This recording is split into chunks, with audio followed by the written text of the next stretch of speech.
Hey everyone, welcome back. So today I'm going to be talking about my Blade Blast Bladefall Assassin. Well, it's not my build, but the build I've been playing, and it's been really strong. And I've been playing on SSF this league because I wanted a bit more of a challenge and a different, pace of the game, because I'm usually just very unhealthily playing on Trade League. And what I mean by that is just always going for currency, and just yeah, it's just crazy. Anyway, so I've been playing this, and I've been able to do all content on a 5 link and really like cheap gear. I have gotten lucky with a few things, like I got a carcass jack. I got all the uniques I really needed, but the apart from carcass jack, the other uniques are like completely dirt cheap if you're on Trade League, and they're really not that hard to get even on SSF. So yeah, this is a build that's based off using Plague Bearer and Obliterations for explosions, and you go really fast. Now sometimes you'll see me blade falling, and that's so I can get my poison stacks back up, so I can then again go and Plague Bearer, because Plague Bearer doesn't last that long. And yeah, you're gonna have to Blade Blast or Blade Fall and then recharge that poison pretty much. So overall, the clear has been absolutely amazing. It's been so good for Ultimatum, as you can see here, and it's just been a complete blast and really fun to play. I will say that it does get a bit stressful on your hands to play this build, because you have to keep blade blasting, but if you let Plague Bearer do most of the work, you will lessen the stress on your hands. So yeah, in Ultimatum you will have to Blade Blast a lot more for damage, because Plague Bearer won't be able to deal with the rares that quickly. So that's what you will have to do there. But yeah, Flesh and Stone really helps as well, especially with the Sleek mechanic, because they just all run at you really fast. And then I use Clarity for mana, and then there's one other aura that I use as well. Oh yeah, Despair on Blasphemy, that's also really important. So yeah, this is what I've been doing, and I've been finding this build really good, really fun as well. I'm going to be going into a bit more gear explanation and tree explanation, so stay tuned if you guys want to see that. But yeah, overall this build has been absolutely amazing, guys, and I couldn't recommend it more, especially if you're struggling with a build to play this league and you just kind of lost and you need something budget so that you can make more money, so that you can or get more gear, so that you can play a different build that you actually want to play. So make sure you guys check this build out, and yeah, I'll see you guys in a sec. Alright guys, so I'm going to go over a quick overview of the gear I have over here. So first of all, we're running 2 Obliterations, running Ungal's Harmony, and a Carcass Jack. These I would say are the most core items, and then I'll go over to the more like optional, I mean, even Carcass Jack isn't a core item, to be honest. You can easily get away without using one, because the build is just really good anyway.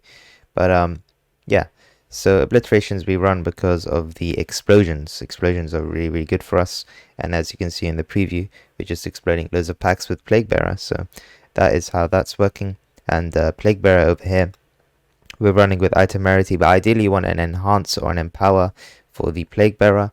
Enhance gives AoE, Empower gives longer duration and more poison build up, and then we're running increased AoE as well, because more AoE is way better for this. It will reach a larger amount of monsters, and that is really, we're running a 4 link with, well, pseudo 5 link with the Conk effect on Spell Cascade, Fast Casting, Blade Fall, and Unleash.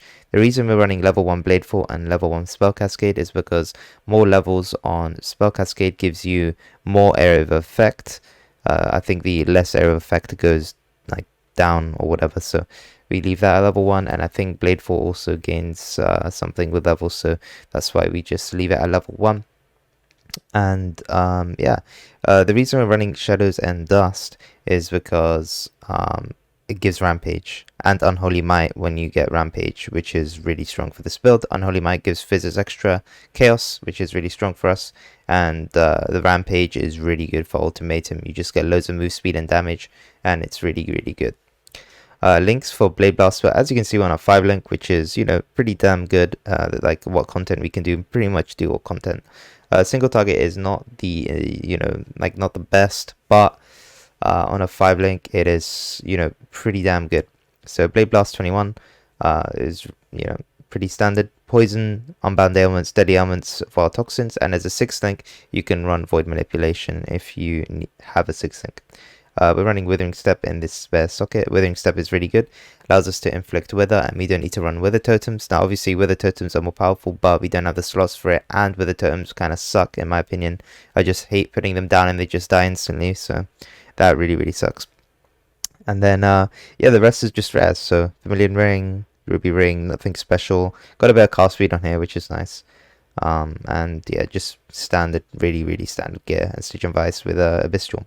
So the reason my gear is like really just whatever is because I'm on SSF, and you know, this is pretty decent for SSF, to be honest. And yeah, that is pretty much for the gear over here. And we actually have a Corralitos, but we're not using it because I don't really want to. It doesn't make that big of a difference, and I want an anti-curse flask, and I feel like this just gives me way more survivability. Running Onslaught with anti-freeze. Onslaught is really good because cast speed feels really good on this build. We got Adrenaline Quicksilver, Aziri's Promise, which gives Fizz extra chaos, which is really good, and then anti-bleed flask. I recommend running anti-bleed somewhere else because at least on a bubbling flask, you need to spam it all the time and you keep getting bleed stacks on you. And yeah, I'll quickly go over the tree as well. It's actually pretty standard tree. I have changed a few things around. Now this build, I'm going to give credit to Zazarian. He's the one who like had the base of the build that I took and I changed around. So I'll leave a video to his build guide in the comment section below, or like in the description below, so that you guys can go there. I don't think I'll be making a build guide because there's no need to. There's loads of good build guides on this build already. I just want to give you guys my opinion, my overview. So yeah. Overall, it has been really, really good. I really enjoy this build. It's very, very strong, very fast, and tanky as well. So we're currently level 95, and yeah, I just leveled up. So yeah, guys, just the cool things I would say about this build. Carcass Jack just feels amazing with this build. It just changes a lot, makes it feel better, but more than anything, the 2 obliterations just absolutely change everything. Like these 2 things are like this 1 pair of ones are just the core thing for this build. And then if you guys want more single target, if you're on trade maybe, or even on SSF, if you have it, you want to use Cold Iron Point, 2 of them, and you want to weapon swap them with exactly the same gem setup you have in the obliteration. Now if you do that, you get to weapon swap, and all the gems will stay there. Your hotbar won't get messed up, and it will be really, really good. And you can have a swap for bosses. So make sure you guys do that as well if you have the Cold Iron Point. But yeah, that is pretty much it. So I hope you guys like this overview. I personally think this build is absolutely crazy, and you can do all content for really cheap, like really, really cheap. If you're on trade, you can get all this gear for like less than 5x, probably even probably like 2x, 1x maybe. So yeah, maybe a bit more. I would say like 2 to 3x. You could easily make this build, and it'll be just, you just do all content. You don't even need a 6th link. So yeah, I'll leave my PoE Ninja in the comments or description so you guys can see all of that stuff, and I'll see you guys in the next one. Bye bye.